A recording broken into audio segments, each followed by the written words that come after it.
Hello everyone. आप सभी का फिजिक्स गेम में स्वागत है। मेरा नाम है गणेश सहस्रबुद्धे और मैं आपको बता रहा हूँ मॉडर्न फिजिक्स। तो कल के लेक्चर में हम लोगों ने बात की थी ब्लैक बॉडी रेडिएशन से रिलेटेड, प्लैंक के कुछ कंसेप्ट्स देखे थे और कुछ इम्पोर्टेंट फार्मूलेज जो कि वाइन्स डिस्प्लेसमेंट लॉ था, उसके बाद में किरचॉफ्स लॉ था, स्टीफन्स लॉ था। इन सबसे इम्पोर्टेंट फार्मूलेज देखे थे, कुछ थ्योरी देखी थी। आज हम उसी डिस्कशन को आगे बढ़ाएंगे और एक नया कंसेप्ट देखेंगे जो कि है photo electric effect. Photo electric effect. So इस टॉपिक से आगे जाने से पहले हम कुछ चीज़ें देखते हैं, उससे रिलेटेड कुछ एक्सपेरिमेंट वगैरह देखेंगे और फिर इस कंसेप्ट के ऊपर आते हैं। तो आप लोगों को पता होगा कि जो 19वीं सेंचुरी थी, इसमें मैक्सवेल ने ईएम वेव का कंसेप्ट दिया था कि जो लाइट वेव है वो बेसिकली जो लाइट ट्रेवल करता है वो ईएम वेव के फॉर्म में ट्रेवल करता है। और इसी के रिगार्डिंग हर्ट्स ने जो हर्ट्स है उसने 1887 में एक एक्सपेरिमेंट भी परफॉर्म किया था और उसने इस रिजल्ट को प्रूव किया था जो मैक्सवेल ने बोला था। तो ऐसे ही एक रिजल्ट से इंस्पायर होकर लिनार्ड ने भी अपना एक्सपेरिमेंट किया था। तो उसका जो एक्सपेरिमेंटल सेटअप है वो कुछ इस तरह से, मैं डायग्राम को फिर से बना रहा हूँ यहाँ पे। ये इस तरह से ये जो अभी चीज़ बना रहा हूँ ये है ट्यूब, वैक्यूम ट्यूब भी बोल सकते हो आप इसे।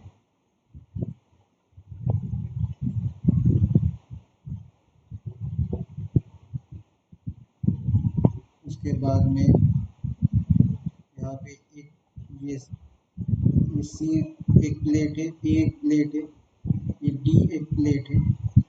उसके बाद में ये यहाँ से मैंने इसको ग्राउंड कर दिया है और ये जो बैटरी अभी ड्रॉ कर रहा हूँ मैं, ये बेसिकली सी से कनेक्टेड है, ठीक है।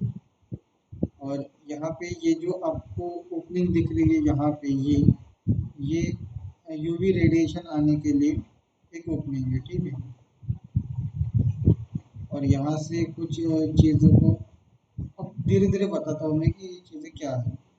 तो बेसिकली लिनार्ड ने जो एक्सपेरिमेंट किया था उसके अंदर उसने ये वैक्यूम ट्यूब ली थी, जिसको टी से आप डेनोट कर सकते हो। उसके बाद में ये जो सी है, ये सी और ये डी, ऐसे दो प्लेट्स ली थी। ये सी बेसिकली निगेटिव थी और डी उसने पॉजिटिव रखा था, ठीक है। और इस सी को निगेटिव बनाने के लिए इस बैटरी का यूज़ किया गया था, आप देख सकते हैं। और इन दोनों के बीच में एक प्लेट रखी थी ए। इस सी तो निगेटिव था और डी पॉजिटिव था, तो ए को उसने न्यूट्रल रखा था कि जीरो पोटेंशियल पे, जीरो पोटेंशियल पे। और सी के कंपैरिजन में तो ये पॉजिटिव ही रहा था। और सी को उसने बेसिकली अल्कली मेटल जो होते हैं उनसे कोट किया था। अब अल्कली मेटल से क्यों कोट किया था वो आपको आगे पता चलेगा इसमें। और जो ये प्लेट ए आपको दिख रही है, इसके सेंटर पे यहाँ पे एक होल, मतलब एक होल रखा था बेसिकली वहाँ पे कि यहाँ, और वो होल क्यों रखा था वो भी अब हम देखेंगे आगे।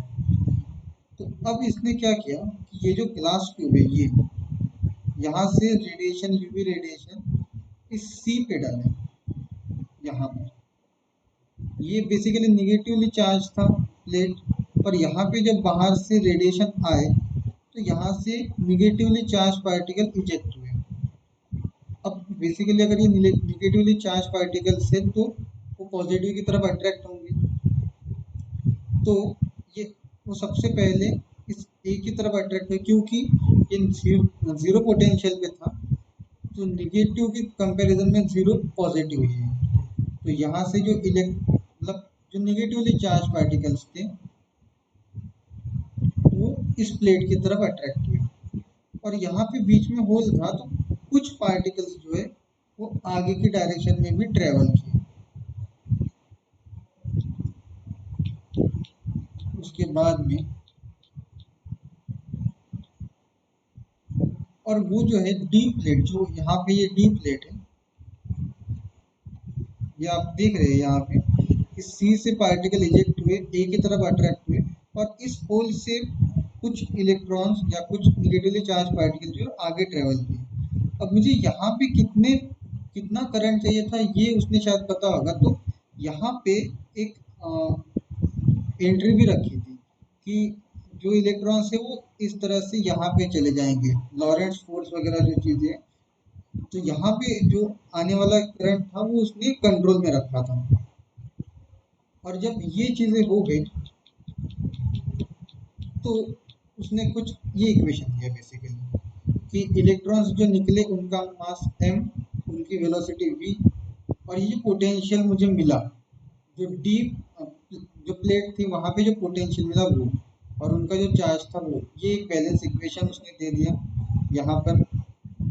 और एक इक्वेशन और था मेरे पास जो मैग्नेटिक से आता है मेरे पास, कि ये रिलेशन, बस इन दो रिलेशन का यूज करके ये जो फॉर्मूला है ये डिराइव किया लिनार्ड ने।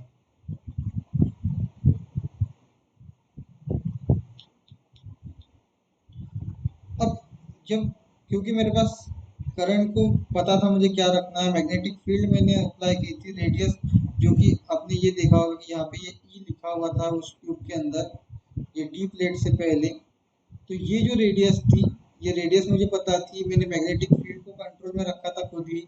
उसके बाद करंट और रेजिस्टेंस की वजह से वोल्टेज मुझे पता था यहाँ पे, तो ई बाय एम ये जो रेशियो है ये मुझे पता चला। जब मैंने ई बाय एम रेशियो को कैलकुलेट किया तो वो मेरा इलेक्ट्रॉन के वैल्यू के जितना आया, कि जो इलेक्ट्रॉन होता है उसके लिए जो चार्ज बाय मास का रेशियो होता है वो वैल्यू मुझे यहाँ पर मिल गई। अब लेनार्ड ने जो चीज़ की थी यहाँ पे, कि सबसे पहले तो यहाँ पे आपने देखा होगा कि ये जो सी प्लेट थी, ये सी प्लेट निगेटिवली चार्ज थी, तो यहाँ से इलेक्ट्रॉन इजेक्ट हुए। अब धीरे धीरे ये सी प्लेट को पॉजिटिव किया, उसका जो निगेटिवनेस था वो कम करके उसको पॉजिटिव किया। तो जैसे निगेटिव से ये पॉजिटिव की तरफ शिफ्ट होगा तो यहाँ से जो इलेक्ट्रॉन इजेक्ट होने वाले थे अब वो धीरे धीरे कम हो जाएंगे, और एक पोटेंशियल ऐसा भी होगा मेरे पास कि उस पोटेंशियल पे इलेक्ट्रॉन निकलेंगे ही नहीं, तो वो पोटेंशियल होगा मेरा स्टॉपिंग पोटेंशियल। तो यहाँ पे काफ़ी कुछ चीज़ें लिखी हुई है, आपको पढ़ सकते हो इसको, काफ़ी सिंपल लैंग्वेज में ही लिखा हुआ है सब चीज़ें। तो ये जो चीज़ है बस सेम इक्वेशन है, वी एस मेरा स्टॉपिंग पोटेंशियल है और ये वी एम भी मेरा मैक्सिमम वेलोसिटी, बस बाकी कुछ भी नहीं है, सेम ही इक्वेशन है। अब जब मेरा सी प्लेट जो है ये पॉजिटिव है, अब अगर मैं लाइट की इंटेंसिटी कितनी भी बढ़ाता हूँ यहाँ से इलेक्ट्रॉन इजेक्ट नहीं होंगे, ये आगे के पॉइंट में ये चीज़ लिखी हुई है। बट अगर मेरा जो प्लेट सी है ये निगेटिवली चार्ज है और मैंने इंटेंसिटी जो है आई उसको बढ़ा दिया, तो मेरा करंट जो है ये बाय टी बोल दो या फिर सीधे सीधे आई बोल दो, करंट ये रैपिडली इंक्रीज हो जाएगा।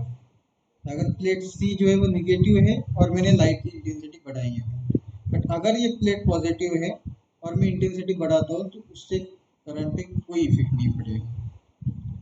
अगर मैं इंटेंसिटी कांस्टेंट रखता हूँ और फ्रीक्वेंसी को चेंज करता हूँ तब भी मेरा करंट जो है मुझे ज़्यादा मिलेगा। ये सब चीज़ें यहाँ पे मैंने मेंशन कर रखी है। और एक चीज़ जो है कि जो फोटो इलेक्ट्रिक करंट है ये बेसिकली फ्रीक्वेंसी पे डिपेंड नहीं करता है, ये खाली इंटेंसिटी पे डिपेंड करता है। जितनी इंटेंसिटी ज़्यादा होगी मेरे इलेक्ट्रॉन्स ज़्यादा बाहर निकलेंगे मटेरियल से और मेरा करंट उतना ही ज़्यादा होगा। तो ये जो लियोनार्ड ने अपना एक्सपेरिमेंट परफॉर्म किया था इसको आगे चल के काफ़ी लोगों ने काम किया इसके ऊपर, और बेसिकली जो आइंस्टाइन का जो वर्क है फोटो इलेक्ट्रिक इफेक्ट के ऊपर, वो भी काफी हद तक लिनार्ड के एक्सपीरियंस के बेस पे ही है, यहाँ से ही इंस्पायर होकर उसने अपना काम किया था।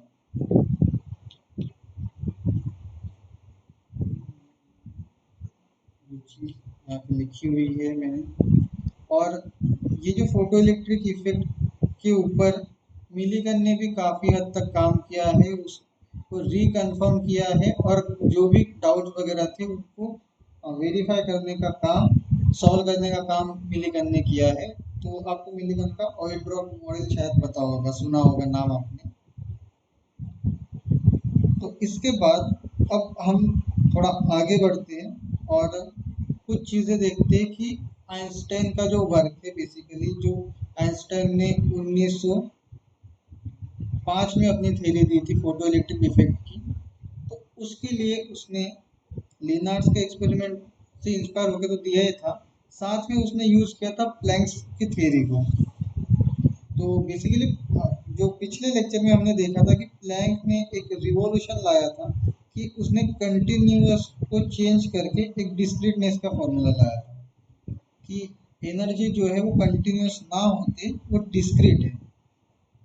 तो और जो मेरे एनर्जी है, जो लाइट है, वो जो ट्रेवल करती है, वो फोटॉन्स के फॉर्म में ट्रेवल करती है, कि जिनकी एनर्जी होती है E is equal to n h nu.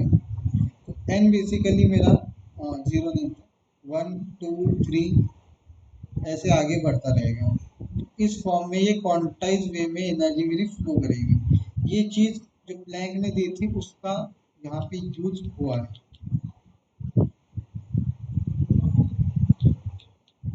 तो अब हम देखते हैं कि आइंस्टाइन ने जो अपना हाइपोथेसिस दिया था, तो उसके क्या पोस्टुलेट उसने यूज किए थे और क्या हुआ था। तो सबसे पहले उसने कहा था कि जो रेडिएशन, जो लाइट का रेडिएशन है, वो खाली इमिट और एब्जॉर्ब ही क्वांटाइज वे में नहीं होता है, तो ट्रेवल ही क्वांटाइज वे में होता है, जो कि फोटोन और बंडल ऑफ फोटोन के फॉर्म में वो मूव करता है। उसके बाद में उसने एक और चीज़ बताई थी कि जो फोटॉन्स हैं, जब वो मटेरियल पे पड़ते हैं, जब इलेक्ट्रॉन के थ्रू एब्जॉर्ब होते हैं, या तो पूरी एनर्जी वो इलेक्ट्रॉन को दे देगा या तो कुछ भी नहीं देगा। वहाँ पे पार्शियलिज्म कुछ भी नहीं होगा, कोई भी फ्रैक्शनल चेंज नहीं आएगा। या तो पूरी के पूरी एनर्जी इलेक्ट्रॉन को मिल जाएगी या तो कुछ भी नहीं मिलेगी। ये दो पोस्टुलेट्स थे। और उसके बाद एक और चीज़ उसने बोली थी कि जो कि मेटल सरफेस होगा, जैसे ये मेटल सरफेस है यहाँ पे, तो इसके अंदर से अगर मुझे इलेक्ट्रॉन को इजेक्ट करना है, तो मुझे एक मिनिमम एनर्जी तो चाहिए ही चाहिए, उसके बगैर मैं इलेक्ट्रॉन को नहीं निकाल सकता। और वो जो मिनिमम एनर्जी होगी उसको बोला गया वर्क फंक्शन।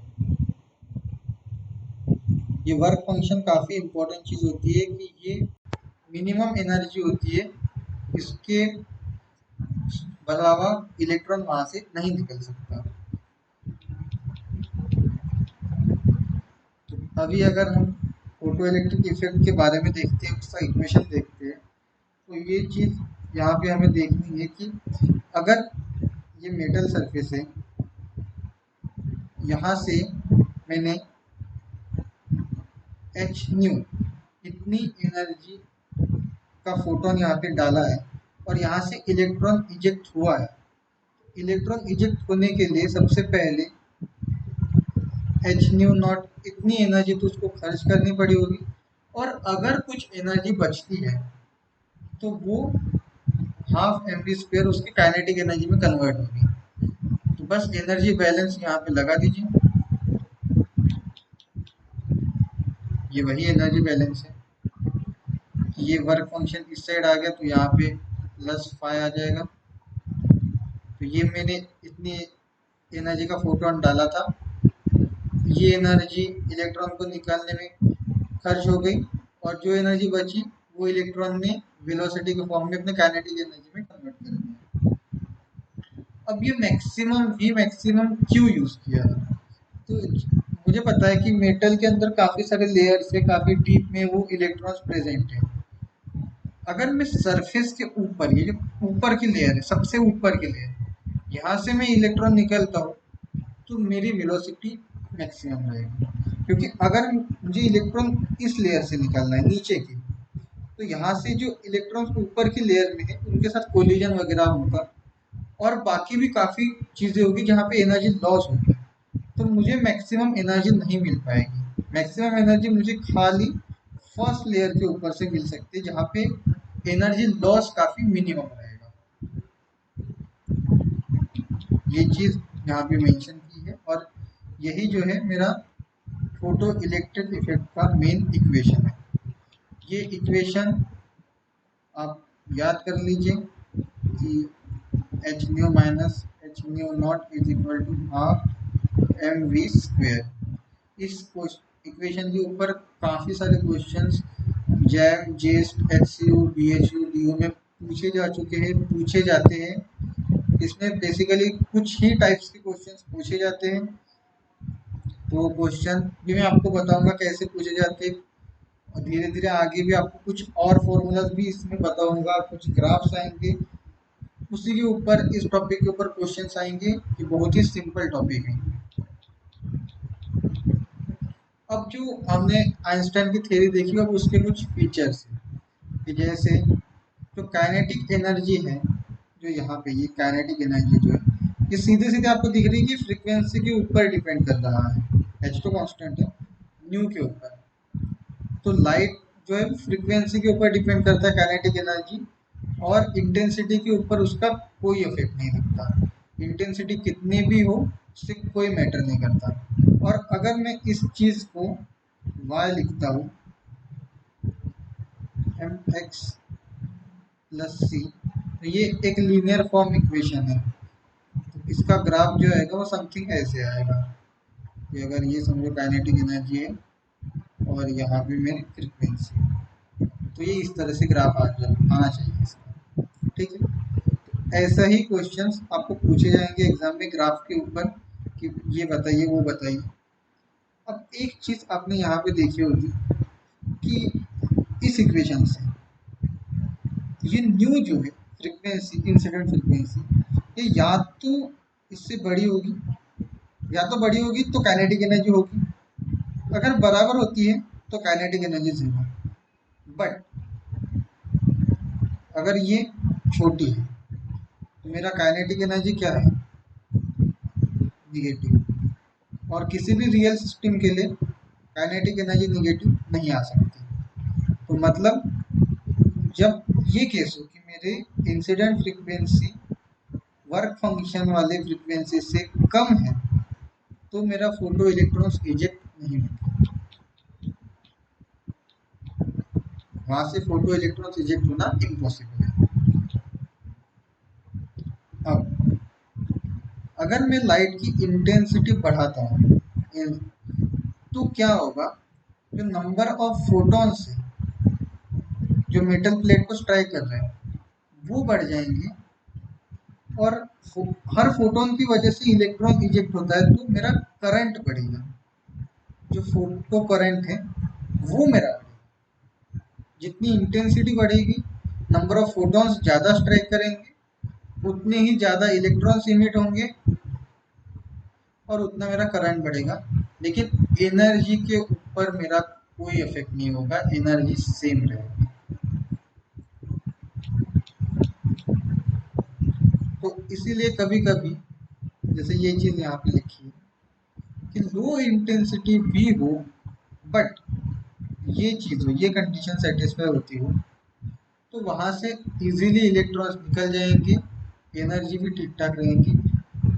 बट अगर हाई इंटेंसिटी हो और ये कंडीशन सेटिस्फाई ना हो, तो वहाँ से कोई भी इलेक्ट्रॉन्स इजेक्ट नहीं होगा। और इलेक्ट्रॉन्स जो इजेक्शन होता है वो इंस्टेंटेनियस होता है, कि जैसे ही ये आता है इलेक्ट्रॉन को एनर्जी दी और ये निकल गया, इसमें कोई टाइम लैग नहीं होता है। ठीक है, उसके बाद में अगर ये कुछ पॉइंट है तो सेम ही चीज़ें यहाँ पे कि अगर मटेरियल कोई भी हो, सॉलिड, लिक्विड, गैस हो, तो जो बेसिकली क्या है मेरा, मुझे फ्रीक्वेंसी के ऊपर डिपेंड करता है।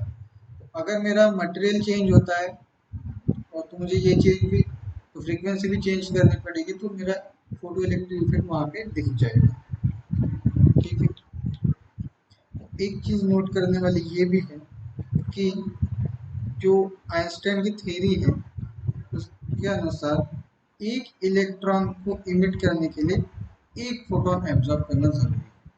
तो एक फोटोन जो है वो एक इलेक्ट्रॉन को इजेक्ट कर सकता है, बट जरूरी नहीं है कि हर इंसिडेंट फोटोन इलेक्ट्रॉन को इजेक्ट करे, क्योंकि यहाँ पे जो एनर्जी आ रही है वो काफ़ी प्रोसेसेस के अंदर इन्वॉल्व हो रही है।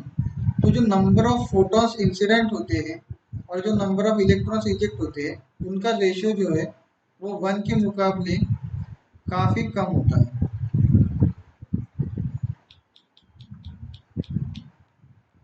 ये कुछ इंपॉर्टेंट डेफिनेशंस है कि बेसिकली फोटो इलेक्ट्रिक इफेक्ट क्या है, कि बेसिकली, और ये सब चीज़ें आप पढ़ सकते हैं इसमें।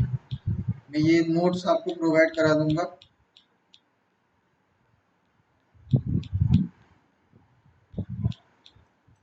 ये कुछ मटेरियल के वर्क फंक्शन दे रखे हैं।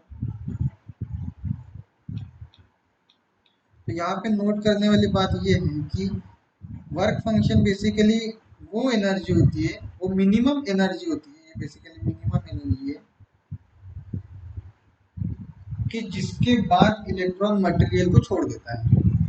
तो जितना वर्क फंक्शन ज़्यादा होगा उतनी ज़्यादा एनर्जी मुझे सप्लाई करनी पड़ेगी। तो ये चीज़ बिल्कुल भी बेनिफिशियल नहीं है। इसीलिए मैं ये चाहूँगा हमेशा कि मेरा वर्क फंक्शन जो है वो हमेशा कम रहे, ताकि मुझे कम एनर्जी सप्लाई करनी पड़े और मेरा इलेक्ट्रॉन्स इजेक्ट हो जाए वहाँ पे। तो इसीलिए अगर आप यहाँ पे देखते हैं तो सीजियम का जो है वर्क फंक्शन 1.9 इलेक्ट्रॉन वोल्ट है। तो अगर मैं 2 इलेक्ट्रॉन वोल्ट एनर्जी भी देता हूँ तब भी यहाँ से मेरा इमिशन हो जाएगा। और जब मैं प्लेटिनम को देखता हूँ तो यहाँ पे देखिए 6.4 इलेक्ट्रॉन वोल्ट उसका वर्क फंक्शन है। तो मुझे मिनिमम 6.4 इलेक्ट्रॉन वोल्ट की एनर्जी बाहर से सप्लाई करनी पड़ेगी, तभी मेरा फोटो इलेक्ट्रॉन यहाँ से इजेक्ट होगा।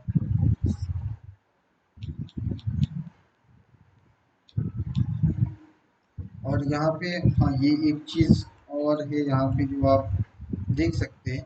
वैसे इसके ऊपर क्वेश्चन तो नहीं आएगा, बट आप एटलीस्ट समझ सकते हैं इस चीज़ को।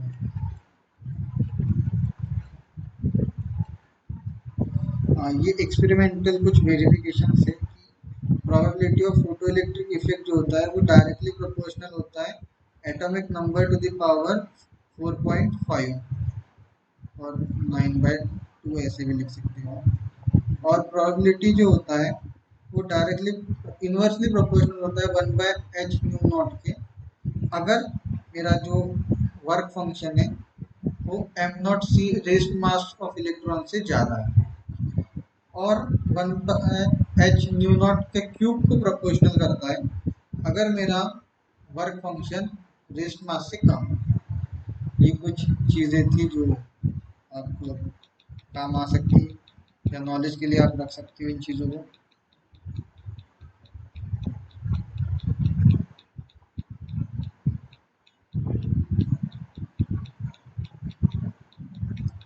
इसके बाद ये कुछ ग्राफ्स है, जो ग्राफ काफ़ी इम्पोर्टेंट है एग्जाम पॉइंट ऑफ व्यू से। तो सबसे पहला ग्राफ मेरा है फोटो इलेक्ट्रिक करंट और इंटेंसिटी ऑफ लाइट के बीच में। तो यहाँ पे मैं दिखने रहा है, मैं इसको फिर से बना देता हूँ।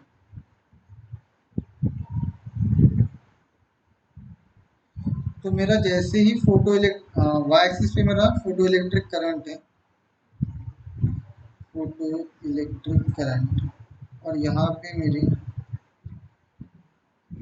लाइट इंटेंसिटी है।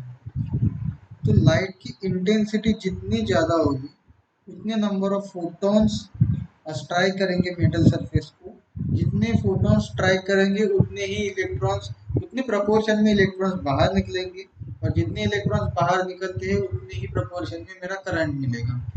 तो ये डायरेक्ट रिलेशन यहाँ पे आपको दिखता है।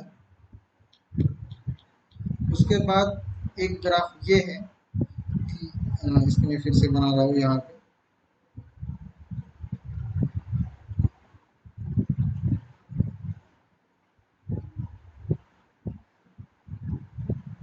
अलग अलग लाइट की इंटेंसिटी के लिए जो मेरा स्टॉपिंग पोटेंशियल है ये सेम रहेगा। कि अगर मैं फ्रीक्वेंसी को कांस्टेंट रखता हूँ और इंटेंसिटी को चेंज करता हूँ तो मेरा जो स्टॉपिंग पोटेंशियल है वो सेम रहेगा, उसमें कोई भी चेंज नहीं आएगा। और एक चीज़ ये है यहाँ पर, ये और एक कंसेप्ट है।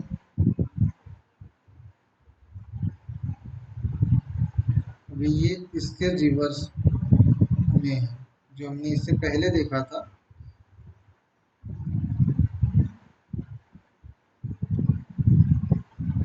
अब अगर मैं इंटेंसिटी को कांस्टेंट करता हूँ, मैंने इंटेंसिटी को कांस्टेंट किया, अगर इंटेंसिटी कांस्टेंट हो गई तो मेरा जो करंट है वो करंट मेरा कांस्टेंट हो जाएगा। आईएस ये सैचुरेशन करंट है, ठीक है। तो ये सैचुरेशन करंट कांस्टेंट हो गया, बट मैंने फ्रीक्वेंसी को चेंज किया। तो उसके अकॉर्डिंग अगर मैं फ्रीक्वेंसी को चेंज करता हूँ तो मेरा स्टॉपिंग पोटेंशियल भी चेंज होगा। क्योंकि स्टॉपिंग पोटेंशियल बेसिकली क्या है, is equal to h nu minus H nu not, basically यही चीज़ है। यानी मेरा जो वोल्टेज है या वी एस बोल दो, ये V is directly proportional to nu, तो ये इस पर डिपेंड कर रहा है। तो अगर मैं इंटेंसिटी कांस्टेंट करता हूँ और फ्रीक्वेंसी चेंज करता हूँ तो मेरा पोटेंशियल जो है वो चेंज होगा।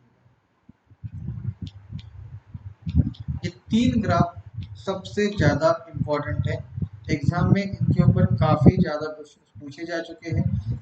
इन ग्राफ्स के ऊपर आपको एमएसक्यू में क्वेश्चंस आ सकते हैं, इसके ऊपर आपको कुछ और एमसीक्यू में क्वेश्चन पूछे जा सकते हैं, पूछे जा चुके हैं।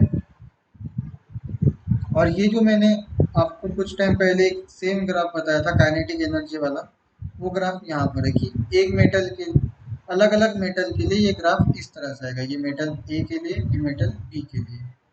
कंडीशन वही है कि वर्क फंक्शन से ये फ्रीक्वेंसी न्यू ज़्यादा ही होनी चाहिए। अब हमने फोटो इलेक्ट्रिक इफेक्ट को तो समझ लिया है। अभी हम कुछ इम्पोर्टेंट पॉइंट्स हैं जो points exam point of view से काफ़ी इम्पोर्टेंट है, समझने के लिए हम देख सकते हैं इन चीज़ों को। तो उससे पहले मैं आपको कुछ चीज़ें यहाँ पे बता दूँ कि एग्जाम में फोटो इलेक्ट्रिक इफेक्ट के ऊपर क्वेश्चंस कैसे आएंगे। सबसे पहले तो ये जो आपका रिलेशन है,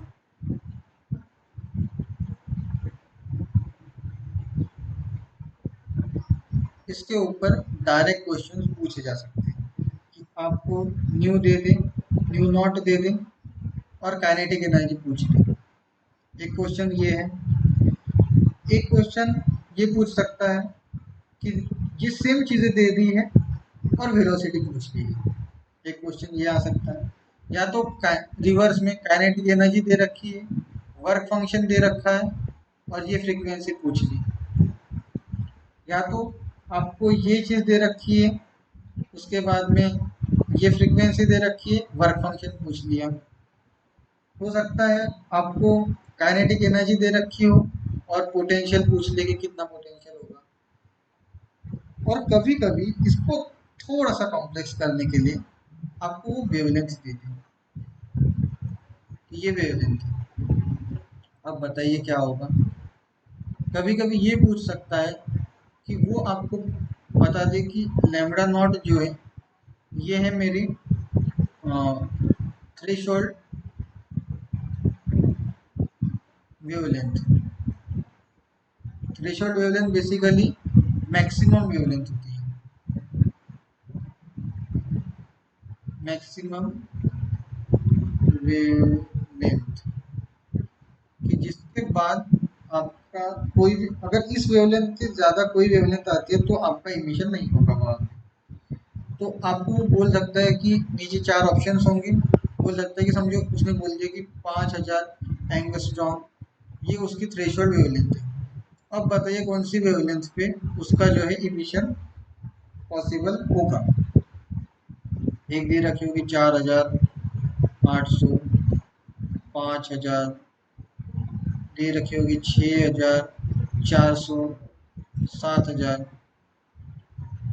अगर एमएससी में आता है तो ये दो ऑप्शन है, अगर एमसीक्यू आता है तो ये भी सही आंसर है, ये भी सही आंसर है। उसके बाद सेम क्वेश्चन वो फ्रीक्वेंसी के ऊपर पूछ सकता है। तो इस वे में इस एक इक्वेशन के ऊपर इन क्वेश्चंस के अलावा और कोई क्वेश्चंस नहीं बन सकता। और अगर बात करें हम इन ग्राफ्स की, तो इन ग्राफ्स के ऊपर भी सिमिलर क्वेश्चंस बन सकते हैं।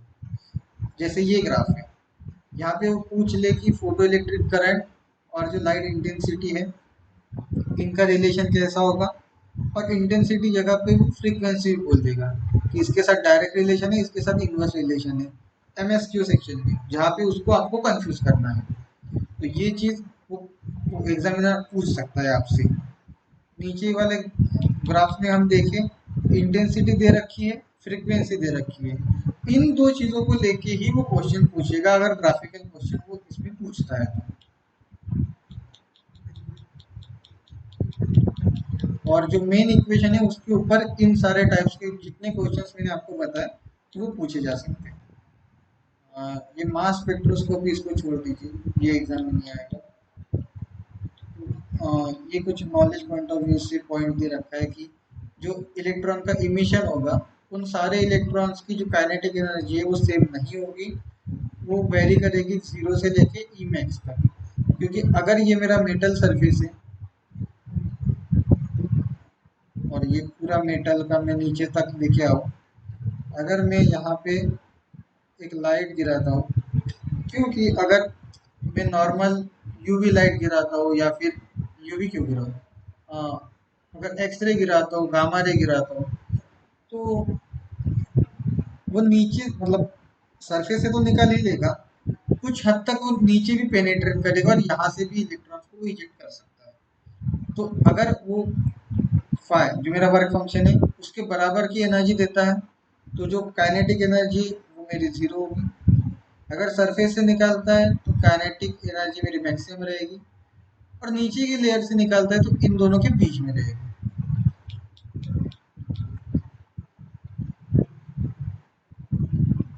और हाँ, ये एक काफ़ी इम्पोर्टेंट पॉइंट है यहाँ पे, पॉइंट नंबर 3, कि फोटो इलेक्ट्रिक इफेक्ट होने के लिए आपका जो इलेक्ट्रॉन है वो बाउंड होना काफ़ी इम्पोर्टेंट है। फ्री इलेक्ट्रॉन के लिए ये चीज़ नहीं होगी, फोटो इलेक्ट्रिक इफेक्ट आपको शो नहीं होगा। क्यों नहीं होगा, तो वहाँ पे एनर्जी और मोमेंटम जो है वो कंजर्व नहीं होता है। इसका एक डेरिवेशन है, अगर आप चाहते हैं तो मैं आपको डेरिवेशन भेज भी सकता हूँ, मेरे पास है वो डेरिवेशन। कि वहाँ पे ये होता है कि जो वेलोसिटी हम कैलकुलेट करते हैं वो निकल के आते हैं 2c, और आपको पता है कि रिलेटिविटी में कि जो c है वो अल्टीमेट वेलोसिटी है। c से ज़्यादा या c के हद से हद c के जितने स्पीड से कोई ट्रैवल कर सकता है उससे ज़्यादा ट्रैवल नहीं कर सकता है। तो जब मैं फ्री इलेक्ट्रॉन के लिए ये चीज़ ड्रॉ करता हूँ, एनर्जी कंजर्वेशन वगैरह लगाता हूँ, तो मेरी वेलोसिटी निकल के आती है 2c। इसी वजह से ये चीज़ फ्री इलेक्ट्रॉन के लिए पॉसिबल नहीं होगा। हाँ, ये इफिशियंसी के लिए फॉर्मूला है, और ये बेसिकली उसी मेन फार्मूले से डिराइव होकर ये चीज़ बनती है, तो इसको याद करने की ज़रूरत नहीं है आपको। तो जब हमने यहाँ पे देखा था कि यहाँ से इलेक्ट्रॉन का इमिशन होता है, कि मेटल सरफेस से इलेक्ट्रॉन इजेक्ट होता है, तो उसके लिए 2-3 प्रोसेसेस है जिसका मैं यूज़ करता हूँ। एक तो है थर्मोआयनिक इमिशन, यहाँ पे मेटल सरफेस को हीट करने से इलेक्ट्रॉन्स निकलते हैं, या तो मैग्नेटिक फील्ड या फिर इलेक्ट्रिक फील्ड लगा के इलेक्ट्रॉन्स निकलते हैं, और या फिर लाइट की इंटेंसिटी से इलेक्ट्रॉन्स निकलते हैं। कैथोड रे को इस पॉइंट को छोड़ सकते हैं आप, क्योंकि ये जैम में नहीं आता है।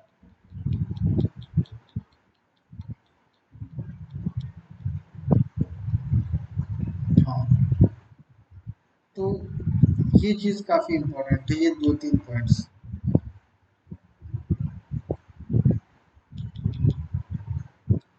सबसे पहले जब हम न्यूटन्स की बात करते हैं तो न्यूटन ने बताया था कि लाइट जो है, लाइट वो पार्टिकल है। उसके बाद हाइजीन ने बताया कि लाइट वेव है। तो काफ़ी मॉडल्स आए कि जिन्होंने वेव को सपोर्ट किया, काफ़ी ने पार्टिकल्स को सपोर्ट किया।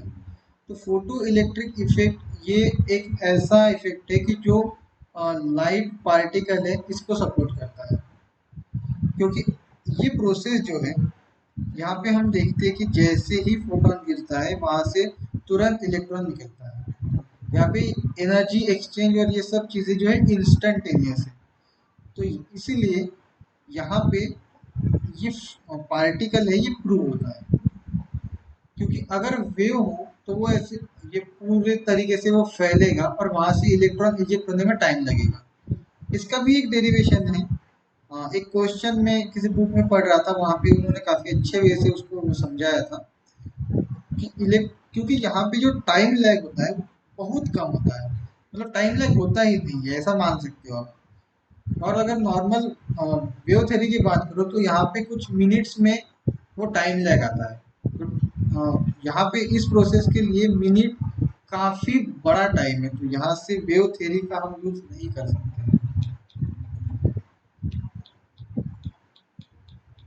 उसके बाद में ये कुछ पॉइंट्स है, ये आप सीधे सीधे यहाँ से पढ़ भी सकते हैं, इसमें कुछ खास चीज़ तो नहीं है।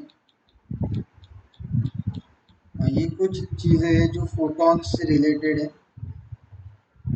कि हर फोटॉन की जो एनर्जी होती है एच न्यू, उसका मोमेंटम एच न्यू बाय सी। फोटॉन की एनर्जी जो है वो बेसिकली फ्रीक्वेंसी पे डिपेंड करती है और इंटेंसिटी पे डिपेंड बिल्कुल भी नहीं करती है। और फोटॉन्स का मास जो होता है वो ज़ीरो होता है।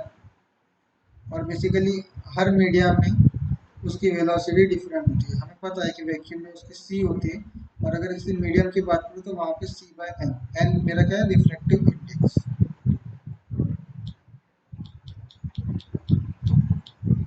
और फोटॉन जो है वो न्यूट्रल पार्टिकल होता है, तो इलेक्ट्रिक और मैग्नेटिक फील्ड से वो डिफ्लेक्ट नहीं करता है। तो ये चीज़ यहाँ पे एक एमएसक्यू में ऐसा क्वेश्चन बन सकता है कि फोटो इलेक्ट्रिक इफेक्ट जैसा जो इफेक्ट है उसमें एनर्जी कंजर्व होती है, मोमेंटम कंजर्व होता है, but number of photons conserve हो भी सकते हैं, नहीं भी हो सकते हैं। तो ये जो आइंस्टाइन का वर्क था, उस वर्क के लिए 1921 में उसको नोबेल प्राइज मिला, और 23 में मिलीकन को भी उसके काम के लिए नोबेल प्राइज मिला है।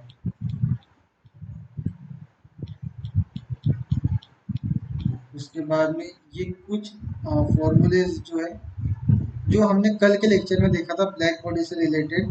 तो ब्लैक बॉडी से रिलेटेड ये कुछ फॉर्मूलेज है, इनको आप ध्यान में रख सकते हो, इसके ऊपर क्वेश्चंस पूछे जा सकते हैं कि जो मेरा सी बी होता है वो टेम्परेचर के क्यूब के प्रोपोर्शनल होता है, एंट्रोपी जो है वो भी टी क्यूब के प्रोपोर्शन में होता है, गिब्स फ्री एनर्जी 0 होता है, प्रेशर जो होता है वो टी टू द पावर 4 के प्रोपोर्शनल होता है, इंटरनल एनर्जी भी टी टू द पावर 4 के प्रोपोर्शनल होता है, ये फ्री एनर्जी जो है ये भी टी टू द पावर 4 के प्रोपोर्शनल होता है।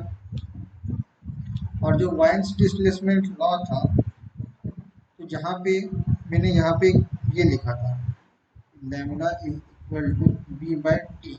तो ये जो बी है, ये बी की value h c by 5 kb। इसके ऊपर क्वेश्चंस आ चुका है, ये क्वेश्चन पूछा जा चुका है।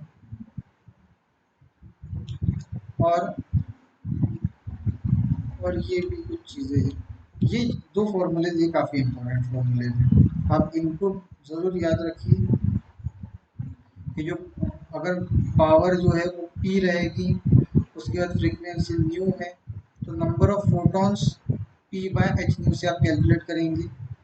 अगर इंटेंसिटी आई है, एरिया ए है और एनर्जी एच न्यू है, तो नंबर ऑफ फोटॉन्स इस फॉर्मूले से निकलेंगे।